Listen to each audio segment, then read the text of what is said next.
अस्सलाम वालेकुम। हमारा जो सब्जेक्ट है वो है फिजियोलॉजी और जो हमारा टॉपिक है वो है एंडोक्राइनोलॉजी हार्मोन्स। एंडोक्राइनोलॉजी मतलब बच्चे इसमें हम लोग सारे हार्मोन से रिलेटेड बातें पढ़ेंगे, हार्मोन्स के नेम्स, हार्मोन्स की क्लासिफिकेशंस, हार्मोन्स के आपकी बॉडी में फंक्शंस। ठीक है, हार्मोन्स किस नेचर का है, उसकी किस क्लास से वो बिलोंग करता है। बेसिकली आप लोगों की जो बुक है उसका ये लास्ट टॉपिक है, तो आज हम लोग इसको स्टार्ट करते हैं और इसको इंशाल्लाह वाइंड अप भी कर लेंगे। सबसे पहले आ जाता है आपके पास कि what is your hormones. Hormones क्या होते हैं? हार्मोन्स जो होते हैं वो बॉडी में केमिकल मैसेंजर्स हैं। ठीक है, केमिकल मैसेंजर्स मतलब कि आपकी बॉडी जो है वो इनसे रिलेटेड या इनके साथ मिलके काम कर रही होती है। इनके बगैर जो है वो आपकी बॉडी जो है वो कुछ भी नहीं है। ठीक है, अब आपके पास एंडोक्राइन सिस्टम आ जाता है। बेसिकली जब भी हम हार्मोन की स्टडी करते हैं तो उस स्टडी को हम लोग कहते हैं एंडोक्राइन सिस्टम। जिस तरह हमारे पास नर्वस सिस्टम आपका ब्रेन और स्पाइनल कॉर्ड है, इंटेगोमेंट्री सिस्टम आपका स्किन से रिलेटेड सब कुछ आ जाता है उसमें, ऐसे एंडोक्राइनोलॉजी में आपके पास हार्मोन से रिलेटेड सब कुछ आ जाता है। ठीक है, अब हार्मोन्स जो होते हैं वो दो तरीके से सिक्रीट होते हैं बॉडी में। एक होता है डायरेक्ट ब्लड स्ट्रीम में सिक्रीट होना, एक होता है कि उसको किसी ना किसी मीडियम की जरूरत होती है तभी वो आपके पास रिलीज होता है। ठीक है, ये बात मैं आगे जाके भी आपको क्लियर कर देती हूँ। फर्स्ट ऑफ ऑल सबसे पहले आ जाता है chemical messengers. Chemical messengers basically क्या होते हैं? Messengers are mainly secreted from endocrine gland. Hormones को रिलीज करते हैं आपकी बॉडी में कुछ ग्लैंड्स, जैसे कि आपके पास थायराइड ग्लैंड है। ठीक है, आपके पास पैराथायरॉइड ग्लैंड है, आपके पास एड्रिनल ग्लैंड है, आपके पास इंटीरियर पिट्यूटरी ग्लैंड है, पोस्टीरियर पिट्यूटरी ग्लैंड है। ठीक है, आपके पास ओवरीज हैं, आपके पास टेस्टिस हैं। मेल में टेस्टिस होती हैं, फीमेल में ओवरीज होती हैं। ठीक है, तो ये हार्मोन, ये डिफरेंट डिफरेंट ग्लैंड्स हैं, डिफरेंट ऑर्गन्स हैं जो कि आपके पास हार्मोन्स जो हैं वो रिलीज करते हैं। ठीक है, अगर मैं स्लाइड को रीड करूं तो मैसेंजर जो कि आपके पास डायरेक्टली एंडोक्राइन ग्लैंड से रिलीज होते हैं उनको हम लोग हार्मोन्स कहते हैं। ठीक है, क्लासिकल हार्मोन्स जो होते हैं वो आपके पास स्क्रीट करते हैं एंडोक्राइन ग्लैंड से, और लोकल हार्मोन्स जो होते हैं वो आपके किसी ना किसी टिश्यू से स्क्रीट करते हैं।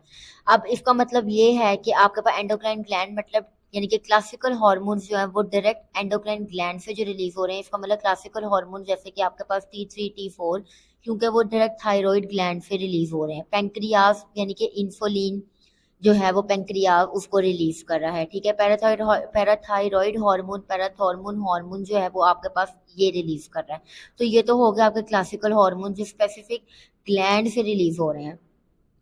अब मेरा बेटा आ जाता है सेकेंडली लोकल हार्मोन्स, जैसे कि आपके पास आ जाते हैं कि कोई ना किसी टिश्यू से रिलीज हो रहे हैं। जैसे कि आपके पास ओवरी एक ऑर्गन है और वो आपके पास फीमेल में ईस्ट्रोजन प्रोजेस्टेरोन रिलीज करती है। ठीक है, टेस्टिस मेल में ऑर्गन है और वो आपके पास टेस्टोस्टेरोन हार्मोन जो है वो रिलीज करते हैं। तो इस पूरी स्लाइड के अंदर आपने सिर्फ हार्मोन की डेफिनेशन पता होनी चाहिए, आपको हार्मोन की डेफिनेशन की अंडरस्टैंडिंग होनी चाहिए, केमिकल मैसेंजर्स का पता होना चाहिए, वो हार्मोन्स ही हैं।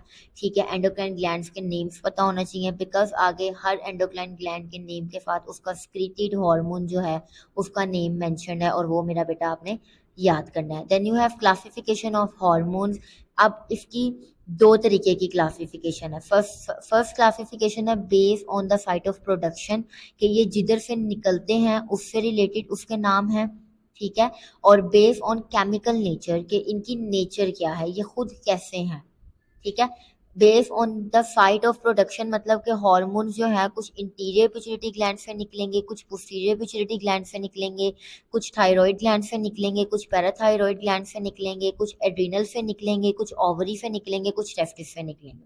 तो अगर मैं उल्टे तरीके से स्टार्ट करूँ तो हार्मोन्स अगर जो कि आपके टेस्टिस जो है मेल में वो रिलीज करती हैं विच इज टेस्टोस्टेरोन, जो फीमेल में करती हैं आपकी ओवरीज हार्मोन रिलीज उनको कहते हैं ईस्ट्रोजन प्रोजेस्टेरोन। ठीक है, अगर आपकी बॉडी के अंदर एड्रिनल ग्लैंड है वो आपके पास एल्डोस्टेरोन हार्मोन और कॉर्टिसोल हार्मोन जो है वो रिलीज करेगा। कॉर्टिसोल हार्मोन बेसिकली आपके पास स्ट्रेस में रिलीज होता है। ठीक है, ईस्ट्रोजन प्रोजेस्टेरोन हार्मोन जो फीमेल के हैं ये आपकी पीरियड्स, आपकी प्रेगनेंसी फीमेल के अंदर, ठीक है, फीमेल की प्रेगनेंसी से लेके उसकी कंसेप्शन, फर्टिलाइजेशन, उसकी मेंस्ट्रुएशन साइकिल, हर चीज को जो है ये मैनेज करते हैं। टेस्टोस्टेरोन हार्मोन की अगर हम यहाँ पे थोड़ा सा इंट्रो दे दूँ तो ये मेल में है, ठीक है। जैसे जैसे प्यूबर्टी में एक जो लड़का है वो आता है, उसके अंदर टेस्टोस्टेरोन हार्मोन जो होता है वो रिलीज होता है, उसके अंदर जितने भी मेल सेक्स कैरेक्टर्स डेवलप होते हैं, जैसे कि उसकी वॉइस का डीपर होना, उसकी बॉडी के ऊपर हेयर्स आना, ठीक है, उसके ऑर्गन्स की इनलार्जमेंट होना, ये सब कुछ टेस्टोस्टेरोन हार्मोन की वजह से हो रहा है। Then you have parathyroid gland, कि आपकी बॉडी में एक पैराथायरॉइड ग्लैंड है जो कि थायराइड ग्लैंड के थोड़ा सा पोस्टीरियरली पड़ा होता है, और थायराइड ग्लैंड आपकी नेक में पड़ा हुआ है, ठीक है, इंटीरियर आपकी नेक में, और पैराथायरॉइड हार्मोन थोड़ा सा उससे पीछे, और ये पैराथॉर्मोन हार्मोन जो है उसको रिलीज करते हैं। Then you have thyroid gland calcitonin T3 T4 को रिलीज करते हैं।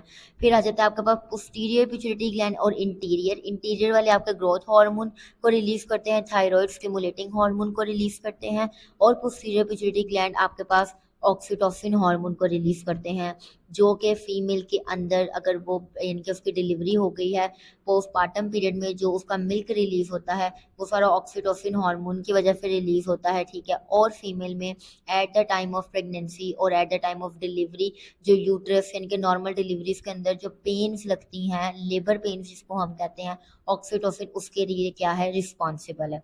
तो इस पूरी स्लाइड में से मेरा बेटा क्लासिफिकेशन ऑफ हार्मोन, आपको ग्लैंड के नाम विद देयर हार्मोन नेम्स याद होने चाहिए कि कौन सा ग्लैंड कौन सा हार्मोन जो है वो रिलीज कर रहा है। Next you have based on chemical nature, ये केमिकल नेचर यानी कि ये किस तरीके की नेचर रखते हैं।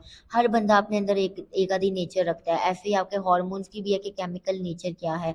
तो ये सबसे पहले आ जाता है आपके पास स्टीरॉयड हार्मोन्स, ठीक है, या तो ये स्टीरॉयड इन नेचर होंगे, या ये प्रोटीन इन नेचर होंगे, या ये डेरिवेटिव ऑफ अमाइनो एसिड्स होंगे, ठीक है। अगर ये स्टीरॉयड्स हार्मोन है तो इनके अंदर कोलेस्ट्रॉल होगा, अगर ये प्रोटीन हार्मोन है तो इनके अंदर लार्ज और स्मॉल पेप्टाइड बॉन्ड्स होंगे, अगर ये अमाइनो एसिड्स के डेरिवेटिव हैं तो इनके अगर ये अमाइनो एसिड्स के डेरिवेटिव हैं तो इनको हम लोग टायरोसिन अमाइनो एसिड्स कहेंगे, यानी कि ये अमाइनो एसिड से मिलके बने हुए हैं। अब मेरा बेटा आपको ये बात याद होनी चाहिए कि स्टीरॉयड हार्मोन है, अगर वो कोलेस्ट्रॉल है इन नेचर तो उस कौन सा हार्मोन है जो कि स्टीरॉयड इन नेचर है, तो टेस्टोस्टेरोन जो है वो आपके पास क्या है, steroid in nature. Protein hormone जो है यानी कि जिसके अंदर पेप्टाइड बॉन्ड्स प्रेजेंट है, अब कौन सा हार्मोन, ग्रोथ हार्मोन और ऑक्सीटोसिन हार्मोन जो है वो क्या है आपके पास, protein in nature. Then you have derivative of amino acids, के अमाइनो एसिड से मिलके कौन से आपके पास हार्मोन्स बने हुए हैं, तो वो आपके पास आ जाता है एड्रीनालिन, ठीक है। अब आ जाता है आपके पास हार्मोन का एक्शन क्या है। बेसिकली हार्मोन जो होते हैं वो डायरेक्टली कभी भी एक्ट नहीं करते, ठीक है, ये इनको किसी ना किसी रिसेप्टर की मेरा बेटा ज़रूरत होती है, ठीक है। तो ये क्या करते हैं, ये पहले उस रिसेप्टर के साथ जाके फ्रेंडशिप करते हैं, दोस्ती करते हैं, और फिर ही फर्दर आके आपकी बॉडी में रिएक्ट करते हैं। तो आपके पास अगर हार्मोनल एक्शन के अंदर हम लोग देखें तो वही वाली बात लिखी हुई है कि हार्मोन्स डज नॉट डायरेक्टली, ये कभी भी डायरेक्ट सेल के ऊपर एक्ट नहीं करते। हार्मोन्स को रिसेप्टर्स चाहिए होते हैं, ये रिसेप्टर्स के साथ मिलके आपके पास हार्मोन रिसेप्टर कॉम्प्लेक्स बनाते हैं। अब मेरा बेटा ये बात पता होनी चाहिए कि हार्मोन्स के रिसेप्टर्स जो हैं वो प्रेजेंट किधर किधर हैं। तो आपकी सेल मेम्ब्रेन के अंदर इनके रिसेप्टर्स प्रेजेंट है, यानी कि इनके जो दोस्त हैं वो आपकी बॉडी में किधर किधर प्रेजेंट है, आपकी सेल मेम्ब्रेन पे प्रेजेंट है, आपकी साइटोप्लाज्म में प्रेजेंट है, आपके न्यूक्लियस में प्रेजेंट है, ठीक है। अब आपको ये भी पता होना चाहिए, मैंने ये भी बात मेंशन की हुई है कि कौन से हार्मोन्स के रिसेप्टर्स किधर प्रेजेंट है। जैसे कि आपके पास प्रोटीन हार्मोन्स जो हैं, जो कि ऊपर हम लोगों ने पढ़ा, ग्रोथ हार्मोन और ऑक्सीटोसिन हार्मोन, इनके रिसेप्टर्स जो हैं वो सारे सेल मेम्ब्रेन के ऊपर प्रेजेंट है, ठीक है। अब आपके पास आ जाता है साइटोप्लाज्म के अंदर आपके स्टीरॉयड हार्मोन जो कि मैंने ऊपर पढ़ाया, टेस्टोस्टेरोन इन नेचर है, उसके सारे रिसेप्टर्स जो हैं वो साइटोप्लाज्म में प्रेजेंट हैं। और आपके पास जो थायराइड हार्मोन है उसके सारे रिसेप्टर्स जो हैं वो आपके पास न्यूक्लियस में प्रेजेंट है। तो बेसिकली इस पूरी स्लाइड में से आपको ये पता होना चाहिए कि हार्मोन्स की नेचर क्या है, ठीक है, और हार्मोन एक्शन कैसे करते हैं रिसेप्टर के साथ मिलके, और हार्मोन्स के जो रिसेप्टर्स हैं वो प्रेजेंट किधर है, सेल मेम्ब्रेन, साइटोप्लाज्म और न्यूक्लियस के अंदर। अब आ जाता है आपके पास एक्शन इन फीमेल। असल में ये वाली जो बात है ये हम लोग बाद में भी रिपीट करेंगे, लेकिन अकॉर्डिंग टू योर बुक अगर मैंने जो स्लाइड्स बनाई हैं उसके अंदर ये बात पहले ही आ गई है। मैंने पीछे बताया था कि आपकी जो ओवरीज हैं वो प्रोजेस्टेरोन और ईस्ट्रोजन को रिलीज करती है मेरा बेटा, ठीक है। और आपको मैंने बताया था पोस्टीरियर पिट्यूटरी हार्मोन, वो ऑक्सीटोसिन एक हार्मोन है, उसको रिलीज करता है। ये फीमेल के अंदर क्या काम करता है, ये फीमेल में मैंने बताया है कि जब 9 मंथ्स पूरे हो जाते हैं और फीमेल को नॉर्मल डिलीवरी की पेन्स लगती हैं लेबर की, उसकी यूट्रस की कॉन्ट्रैक्शन जो होती है वो ऑक्सीटोसिन रिलीज करता है। जितना अच्छा ऑक्सीटोसिन होगा उतनी अच्छी यूट्रस जो है वो फिटस को एक्सपेल आउट करेगी बाहर,